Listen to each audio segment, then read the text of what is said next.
What's up again, everybody? Well, another calling has come and gone. The Calling Cincinnati wrapped up yesterday, and while I wasn't able to be there in person, I did thoroughly enjoy watching the coverage on Twitch. It was a fantastically commentated and ran tournament from the viewer perspective, and I really wished I could have been there for it.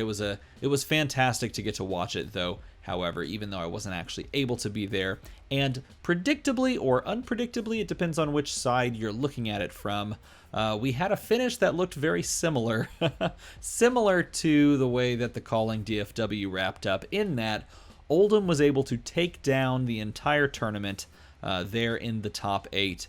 Through draft, and that's the interesting connection here. That's the through point, and this is why I want to talk about this video and talk about the limited experience competitively that is Tales of Aria, as we've seen this sort of shape up and shape out. So there was a lot of talk and discussion after day one, or I guess throughout day one, once they made the cut to the top 67, about how this is a very lopsided format in favor of Briar if you plan on playing sealed.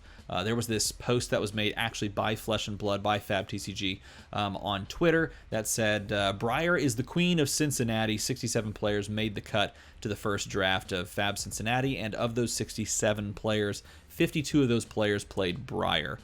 10 players played Oldham, and 6 players played Lexi. So if you chose to play Lexi, only 6 people that made that choice actually made it out of the main group of like over 500 people and into the top 67.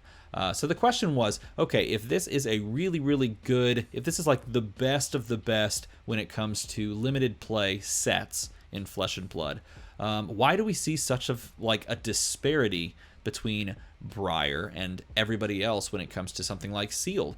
And I think it's a valid question. It's one you should ask yourself, and it's one we should think critically about. And the question, I guess can branch us into a couple of different ways. Thought process 1, well, maybe it's not a very well designed set. Maybe it's actually, poorly designed, and, we were kind of sold on this idea that it was going to be, fantastically, like perfect, and it turns out it's not. I don't prescribe to that, but I could see the argument if you choose to make it. I could see where you could, pull some points. These stats could be used to represent that, sure. I think the other option is a variety of of smaller, kind of more intricate and nuanced answers, and I don't think there's a lot of people that immediately just go towards the I've been sold down the river on this and it's actually not correct. But I do think it is important to look at the breakdown and figure out whether or not these things are, Briar is just so incredibly better than all of the other heroes, or if there's contributing factors. I will say this, I do think in sealed that Briar is easier to build, has a general higher power level of card that can be found at common, and it has probably the easiest to grasp and execute win condition of arcane damage across all 3 heroes in sealed. And I think that those factors are the number one reason why we see Briars perform well, because generally pretty good players can put together a deck very easily based on the good commons that you may get, and a couple of good rares that you may get within your sealed pool, and then you can execute that well in a win condition that can't very easily at all be dealt with in sealed or in draft. This explains why Briar is so powerful in sealed. But when we move to a different portion of limited, like a self-correcting format of draft, that changes. But as far as sealed is concerned, I think it's just easier to build Briar sealed decks. I think they are generally more potent because of the power level of the Earth Pool and because of the cheap cost and effective attacks that Briar has access to within her own card pool. Elemental Runeblade attacks are cheaper and more effective at attacking breakpoints, and you couple that with the powerful Earth cards like Earthlore Surge or Weave Earth or Bramble Spark if it's fused, heck, even like Burgeoning, things like that, Break Ground, which is underrated, stuff like that. You couple all of those together. Oh, I can't forget to mention Stir the Wildwood. All of this means that you have access to powerful cards that have naturally really powerful synergies, and oh, by the way, you can deal arcane damage that blows up people without them being able to stop it. So looking at it that way, it's like, well, of course there are people that are going to play and try to execute those decks because power level's just a little bit more than something like Oldhim, or in Sealed, of course, or something like Lexi in Sealed again. But I do also think that there is something to be said for the idea of the zeitgeist or the community thought process or thought about these heroes influencing people to build said decks. So for example, I would love to know, and I don't know if they have this stat floating around somewhere, I would love to know how many total Briars, Oldhims, and Lexis there would be. I would think there'd be a huge disparity. I think there'd be a ton of Briars in the entire pool, not just the ones that make top 67. And I would love to look at the people that didn't make top 67s, or at least like those, like 68 to like 150 decks, and then kind of analyze their sealed pools and just go, are we looking at solid sealed pools that represent Briar? Are there available pivot points that people could have maybe played Oldhim or maybe played Lexi and had just as powerful of a deck?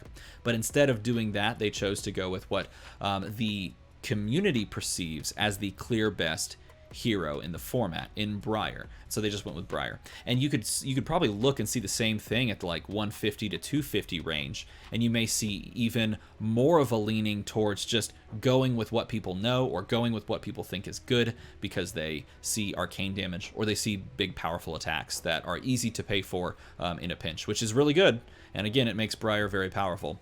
But if you look at those sealed pools in that mid-range, didn't make the cut, not very close, but could have maybe made the cut. If you look at those pools and you go, wait a minute, this pool is actually better for Oldhim, and if the player would have maybe identified that or maybe chosen to play that, instead they could have performed better, but they perhaps didn't because they didn't know, or they're not comfortable with another hero and they just felt comfortable with Briar. I think these are contributing factors that will lead to a Briar, meta, if you will, as well as the fact that Briar's just probably better than the other two in Sealed. Easier to make a deck, probably more powerful overall, that sort of thing.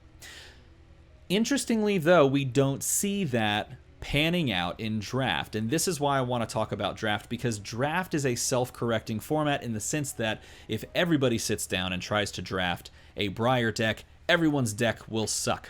Like straight up, everyone's deck will be bad. If everyone sits down and tries to draft a Lexi deck or an Oldhim deck, the same thing would happen. And so it is self-correcting in the sense that if you see while you're drafting your pack, the pack go around and all the Briar, for example, all the Briar cards start disappearing. Your Earth is gone, your Elemental Rune Blade, like power attacks are gone, your reds, things like that. You start to see those disappear, then you as a drafter have the ability to read that table and say, aha, none of these cards are getting passed to me. I am way open to take whatever else is in the pack, like Lexi cards or Oldhim cards, right? And it is this self-correction that makes parity in the draft overall. And this is actually what we saw play out in the top 8 at this tournament, the Calling Cincinnati, because we did see, and I'll show the top 8 here now, we did see, 3 Briars, 3 Lexis, and 2 Oldhims, which is incredibly even. I mean, it's as well split as you can. But we saw what happened if you didn't have some sort of split like this, some parity like this. The previous Calling, the Calling DFW, had 5 Briars, 2 Lexis, and 1 Oldhim. And because there was only 1 Oldhim, and it was Namvo, the eventual winner of the tournament, he basically just was gifted all of the Guardian cards, right? And it's that parity that allowed him to put together just an unbeatable just an unreal Guardian deck that could just fatigue like no one's business. It was huge. It had tons of playables. No one was going to have a larger overall deck size, and so he could literally just play for the long game every single game. In this tournament, we did still see an Oldhim player come out on top, and we'll talk about why I think that's impactful here in a moment. Overall, we saw Oldhim come out on top, but the game in that finals was a far closer matchup than the one that we saw in DFW, and it's not because of overall play. I will say Tariq Patel played it absolutely fantastically, and I forgot his name, the player that took second at the Calling DFW. I'm so sorry. Playing Lexi also, I thought, played fantastically well as well. I do think that the overall explosiveness of Tariq's deck and the Briar deck in general had a little bit of an advantage in this time around. I will say it that way, simply because I think he lined it up a little bit more explosively and applied several explosive turns back to back to back. Because of that, it was a closer game. And it was a game that was actually winnable for him. There was a literal turning point moment wherein after pushing, damage and stealing cards out of Michael Feng's hand over and over, there was a moment where Tariq drew into, I think it was, I don't know what his exact hand composition was, but his turn consisted of playing like a yellow singeing steel blade and arsenaling. Like, that was the turn. And it was literally when he played a single yellow singeing steel blade, it was like, oh no. In my mind, I was like, well, this game just got lost. It was literally at that point, because the moment that you don't apply some amount of pressure to steal some cards out of an Oldhim player's hand in like limited in general, the moment you don't apply enough pressure to take multiple cards from them is the moment that they immediately swing tempo on you. And that's exactly what we saw, because Michael immediately followed that turn where I don't think he even blocked from hand. I don't think he did at all. Maybe he did. Maybe he blocked with one card from hand, because he had a 3-card hand or a 4-card hand, and he played popped his Cracker Jacks to give +1 to the next attack. Then he played my spoiler card, a red Thump for 7, because it was buffed. It gained Dominate and it forced a discard, and pitched 2 blues to do that. And it's that exact type of play where you run out of threats just for a moment and you give the Oldhim player some breathing room. Even though he's down on life, he just plays one big attack, and something like a pumped up Thump is just really painful to deal with, especially if you're someone like Lexi that needs all their cards. Or, I mean, just in general, a pumped up Thump is really hard to deal with, because it basically forces a 2-card block, in the sense of like you're blocking with a single card and then you're discarding the other card and you're still taking damage. So it's kind of like a 2-card block in that sense, in that you're losing 2 cards. Or a 0-card block and then you lose a card. So either way, you're taking damage and your hand is significantly hampered in the short term. And oftentimes that kind of a pivot play is a way for an Oldhim player to just seize the tempo and then just never let it back up. And you need something that kind of switches it back, on your turn if you're the opponent that's not playing Oldhim, like if you're playing Briar, for example. It was that sequence that actually, I think, lost the game. And that's not saying that Tariq played it wrong. Depending on his hand composition, that may have just been his only play, and probably was, because he is a far better player than most people, so he would know. Now, talking about the idea of Oldhim winning 2 of these in a row, this speaks heavily to the format of Limited being varied enough and fun. Yeah, I'll say it that way. The idea that the set is not everything that we were promised, in my opinion, is folly, because of the way that we've seen these tournaments sort of pan out. And these are the high competitive tournaments as well. I think in general, when LSS says this is going to be a fantastic set for Limited, they're talking in a variety of ways. They're talking about a variety of points. One of those is playing it with your friends at an LGS. It is incredibly fun to play this set in LGS, because there are 3 heroes, but they can all go in so many different ways. But from a competitive standpoint, while Briar may be very strong and perhaps the best hero in Sealed, because it's the easiest to build and has the most power level cards at lower rarities, I think something like an Oldhim may have the most play in Draft because they can pick up blues, they can block out with 3 blocks, they can turtle up with their defense reaction ability, and they can swing tempo at the right time with large attacks if you don't put pressure on. I do also think that the more results that happen like this, with Oldhim winning like draft tournaments and limited tournaments, more people will try to force Oldhim because they can see the strategy works.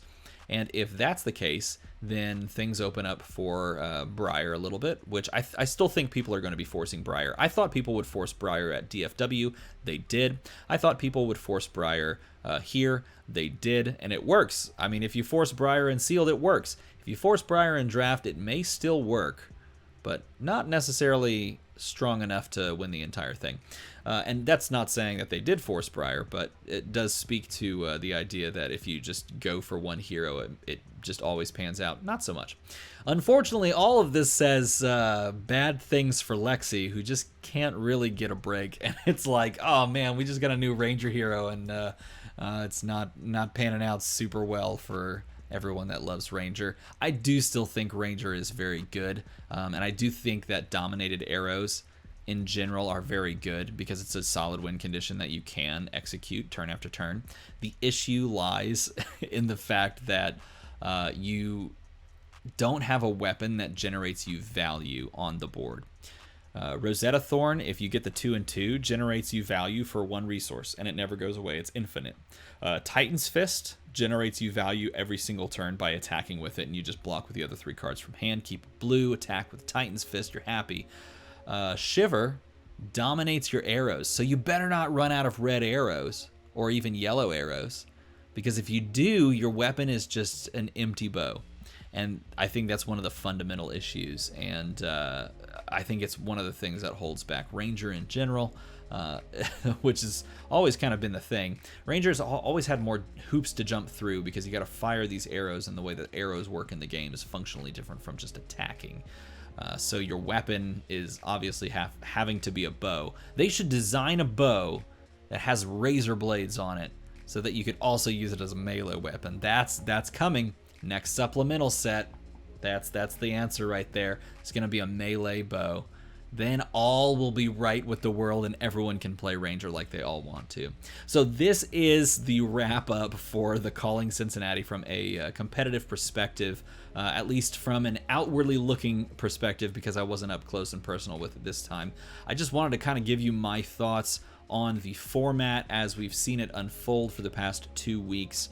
And why I think it is an interesting format, and one that is slowly being solved, and one that if you play in Draft does have the capacity to be self-corrected. If more people start trying to force Oldhim, then the quality of Oldhim decks goes down, less blues are floating around. If more people start forcing Briar, then the quality of general Briar cards goes down, less reds, less 4 attacks that push the break point. If more people start forcing Lexi, then everyone has fun. Yeah, because Lexi's cool. All right, force Lexi, everybody. I hope you enjoyed this video. If you did, feel free to leave a like and a subscribe, make the number go up. And as always, thanks for watching.